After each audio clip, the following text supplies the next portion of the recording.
Hello viewers, welcome all of you to my YouTube channel out of box with Anil Pandey. और आज मैं आपको एक बहुत ही नए टॉपिक की तरफ लाता हूँ। जैसे व्यूअर्स ने मैसेज करके पूछा, कई लोग growth point of view flat ख़रीदते हैं और फिर जब वो कैपिटलाइज उसको करना चाहते हैं तो they want to sell it out, they want to have the growth की फ्लैट को कैसे सेल आउट करें और जो फास्ट वे से सेल आउट हो जाए। तो वो मैं प्रोसीजरल वे बहुत ही सरल भाषा में आपको समझाऊंगा कि जब भी आप कोई भी फ्लैट बेचें और तो आपको किन बातों का ध्यान रखना है और स्पेशली इन बेंगलोर आपको क्या तरीका अपनाना चाहिए जिससे कि आपकी प्रॉपर्टी के दाम भी अच्छे मिले और जिस पर्पज़ से आपने ख़रीदा था तो क्या फास्ट वे हो सकती है, उसके बारे में बात करते हैं। तो व्यूअर्स, जैसे कि जब भी आप कोई भी फ्लैट बेचना चाहें तो बहुत चीज़ आपको समझना है। सबसे पहले जो प्राइम चीज़ आती है, अंडरस्टैंड द मार्केट। ऐसा नहीं है कि आप टोटली केवल जो आजकल ऐप चल रहे हैं, मैजिक ब्रिक्स है या 199 एकर्स है या so many property selling website हैं या एजेंट है, उसके थ्रू आप बेचें। नहीं, वो कई बार आप धोखा खा जाएंगे। इससे पहले आपको अपना ग्राउंड वर्क करना है। आप भले ही आप अपनी प्रॉपर्टी को डिस्प्ले कर दें मैजिक ब्रिक्स में या नो ब्रोकर में या जैसा कि मैंने बोला 99 एकर्स, लेकिन उससे पहले आपको अपनी प्रॉपर्टी के बारे में बहुत कुछ जानना ज़रूरी होगा। क्योंकि ये नो ब्रोकर और ये लोग तो अपना 2% 1% कमीशन लेके जो है आपकी प्रॉपर्टी को, और जो आपको रियल प्राइस मिलना चाहिए वो आपको नहीं मिल पाएगा।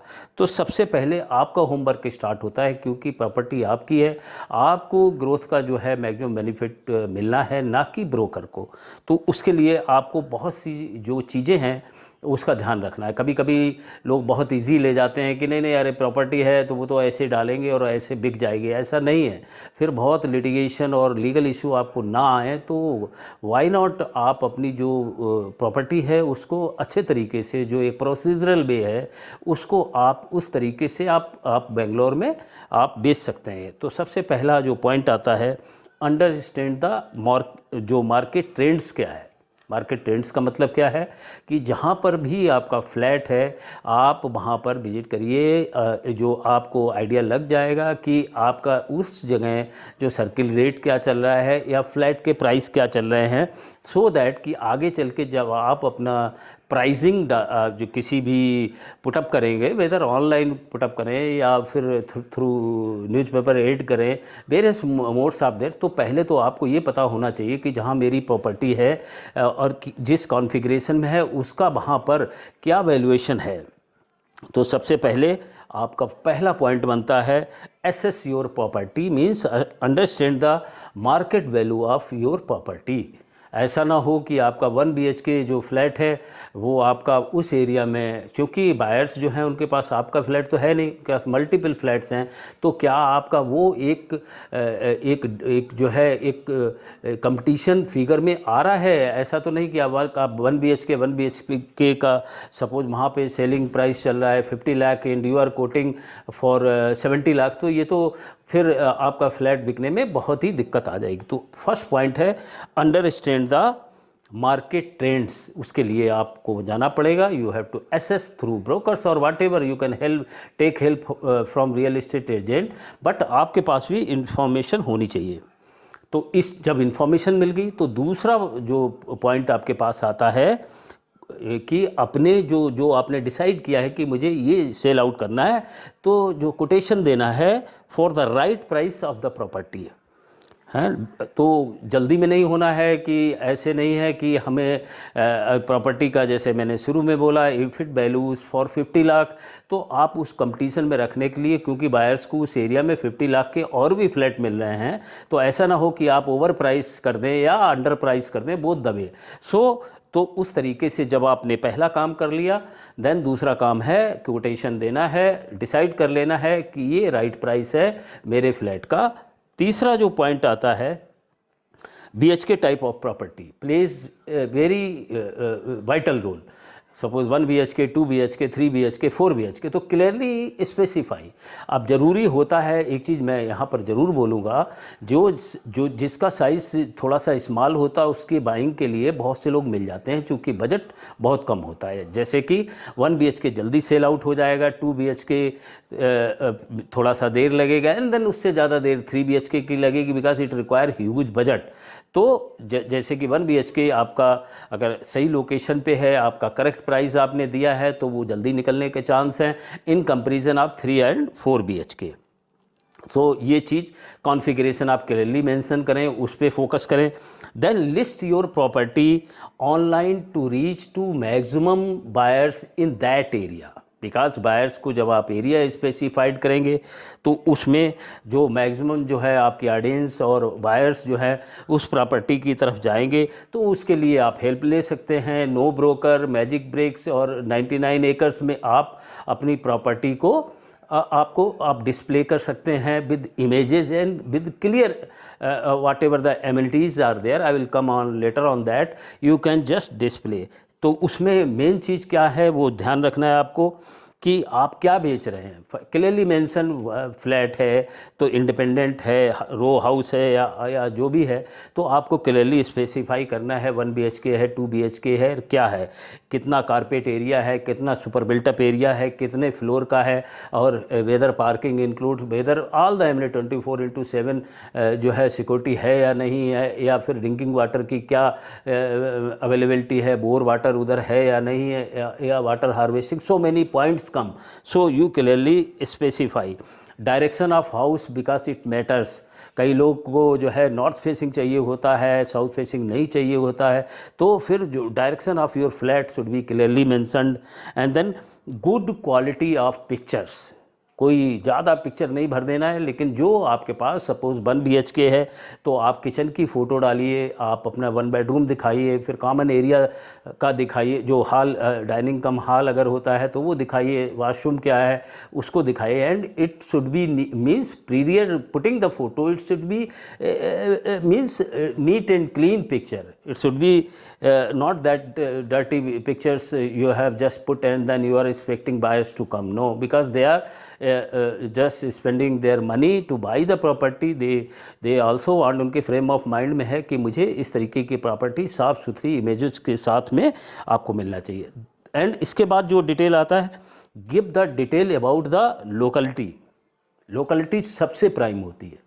हमेशा मैं रियल इस्टेट की जो भी वीडियो डालता हूँ उसमें बताता हूँ कि प्राइस जो मैटर करता है लोकेलिटी पे मैटर करता है। क्या वो जो बायर ले रहा है उसका यहाँ से ऑफिस पास है, क्या उसके बच्चों का स्कूल है वो यहाँ से पास है, क्या वहाँ पर कम्यूटेशन के क्या साधन हैं, BMTC बसेस मिलती हैं, या जो कैब फैसिलिटी वहाँ पर जल्दी मिल जाती है, it should not be in remote area, या वहाँ पर नियर बाई हॉस्पिटल्स हैं या नहीं हैं, रेपुटेड हॉस्पिटल, तो सारा डिस्क्राइब आपको करना है। लोकेलिटी आपकी जो प्राइम लैंड जो मार्क हैं वो आपको उसमें मेंशन करना है, और वो जल्दी हो जाता है। सपोज़ अगर आपका जो हाउस है लोकेशन यदि अच्छी है, आप सराउंडेड बाई एजुकेशन हब्स है, स्कूल्स है, कॉलेजेस है और कम्यूटेशन वगैरह है, तो आपको हायर प्राइस आपको जो है जब आपने लिया होता है कि now you are making a mind, now इसको सेल करके मैं दूसरा लूँ, तो इसकी वैल्यू तो आपको अच्छी मिलनी चाहिए। तो उसके लिए ये सब चीज़ें आपको इंडोर्स करनी है। रोड कनेक्टिविटी क्या है, कहाँ से ये जो इंटर कनेक्टिविटी, और जो मैंने बताया नियर बाई जो business park, hub, shopping mall, इन सब की आपको चीज़ें आपको you have to mention in your, for if you want to sell it out fast with full transparency the landmark close connectivity to vital prime location within the city, let it be hospitals हो, school colleges हों, तो उनकी distance वगैरह आप उसमें आप अगर डाल देंगे तो बहुत अच्छा होगा। Then what deal you are providing, आप बायर्स को क्या डील प्रोवाइड कर रहे हैं, what you are expecting your price, तो वो प्राइस सबसे ज़्यादा मैटर करता है। लोकेशन ठीक है आपकी, अच्छी है वो, और भी फ्लैट हैं उस लोकेलिटी में, तो आप ओवर प्राइस तो नहीं जा रहे हैं। और आप फिर जब आपने होमवर्क कर लिया तो अंडर प्राइस तो जाने का सवाल नहीं। तो कहीं आप उस लोकेलिटी के हिसाब से जो आप बायर्स को दे रहे हैं, कहीं आप ओवर प्राइस करके तो लिस्ट नहीं कर रहे हैं। So you have to keep in mind the real whatever the price, that's why homework, जैसा कि मैंने शुरू में बोला था, वो आपको करना बहुत ज़रूरी है। Now you have to tell about the house कि ये सेमी फर्निश्ड है कि फुली फर्निश्ड है कि इसमें क्या है, वो भी चीज़ें आपको इसमें बतानी पड़ेंगी। एंड देन आर दे बहुत सी चीज़ें इन्फॉर्मेशन, उसमें बालकनी है या टेरेस है कि नहीं है, इसमें पार्किंग का क्या व्यवस्था है, 24/7 सिक्योरिटी है या नहीं है, और स्विमिंग पूल और क्लब हाउस, जो कि आजकल जो लोग फ्लैट लेते हैं 1 BHK या 2 BHK, वो भी चाहते हैं कि एमिनिटीज़ मिले उनके फैमिली के लिए, उनके बच्चों के लिए।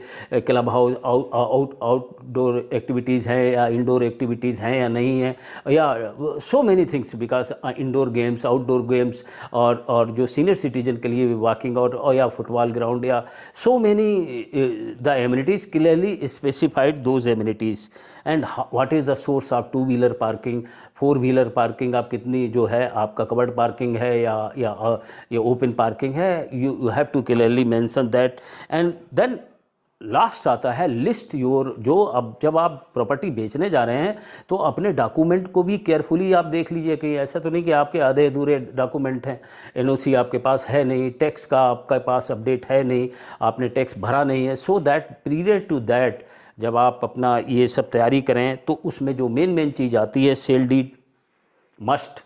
सेल डीड क्या है आपके पास, and then property, is the property tax paid, property tax pay हुआ है या नहीं। ऑक्यूपेंसी कई बार होता है, इवन गेटेड जो प्रोजेक्ट होते हैं उसमें भी occupancy of the flat certificate नहीं होता है। And then these are then जब आप अगर गेटेड सोसाइटी में रह रहे हैं तो वहाँ की सोसाइटी से जो एनओसी जो मिलता है वो आपके पास वो है या नहीं है, because you are not authorize to sell it out till you are not getting the NOC from the apartment also. तो ये सारी चीज़ें आप तैयार रखें। और जब ये चीज़ें नॉलेज मैंने आपको रिस्ट्रिक्ट नहीं किया है कि आप रियल इस्टेट की कोई जो ब्रोकर हैं या एजेंट हैं उनकी हेल्प ना लें, लेकिन मैंने ये ज़रूर कहा है कि आप जो है अपने फ्लैट को बेचने से पहले जो आपके दस्तावेज हैं, जो खाता है या जो खाता नंबर चेंज हुआ है या नहीं है, या ट्रांसफ़र सर्टिफिकेट है, या कोई उसमें कोई आपने एनओसी वगैरह है, या ये सब चीज़ें आपके पास तैयार हैं कि नहीं। अगर ये सब डॉक्यूमेंट आपके पास तैयार हैं और आप फिर हेल्प लेते हैं किसी रियल इस्टेट की, या you are going through by any app, NoBroker और MagicBricks, then you will not face any problem. So that because you are knowing your property well, आप कानून क्या है वो भी आप जानते हैं। फिर तो प्रोसेस है कि आप रजिस्ट्रार ऑफिस जाएंगे, और यदि आपने बैंक से लोन लिया है तो वो लोन का जो भी है बैंक से जहाँ से भी आपने लोन लिया, कई बार ऐसा होता है लोग 20-20, 30-30 साल के बाद साल का लोन ले लेते हैं और फिर वो अपनी प्रॉपर्टी 5 या 6 साल के बाद बेचना चाहते हैं, जब उनको एप्रिसिएशन मिलता है। तो उसके लिए भी आपको होमवर्क करना है। आप बैंक वाले से बुला के, जहाँ से जिस बैंक से आपने लोन लिया उसको बात करिए कि भाई ये चीज़ हमारे प्रोसेस में ये आने वाली है, तो वो आपको वाइटल फिगर आपको बता देगा कितना आपका जो भी है लोन बैलेंस है वो आपको पे करना है। एंड देन फर्दर अगर बैंक से लिया तो उसमें 3 लोग आते हैं, एक तो आप आ गए जो आप अपनी प्रॉपर्टी को बेच रहे हैं, दूसरा बैंक आ गई, एंड तीसरा जो वो बायर आ गया। सो इस तरीके से आप अपनी प्रॉपर्टी को हैसल फ्री तरीके से, बहुत ही फास्ट तरीके से, you can say in year 2024 आप अपनी फ्लैट को बेच सकते हैं। तो कई मैसेज आई थी, तो मैंने सोचा क्यों नहीं मैं एक सरल तरीके से, और आपको इस कंसर्न में और भी कोई जानकारी चाहिए हो तो कमेंट बॉक्स के through you are welcome to message me. So viewers, how you like this video, let me know through comment box, and also thank you for watching my video on my channel, and also it is request to you kindly subscribe my channel and press bell icon so that कि मैं इसी तरीके की जो भी trendy video है जो कि रियल एस्टेट से जुड़े हैं वो मैं आप तक लेकर आता रहूँगा। Till next video everybody, bye.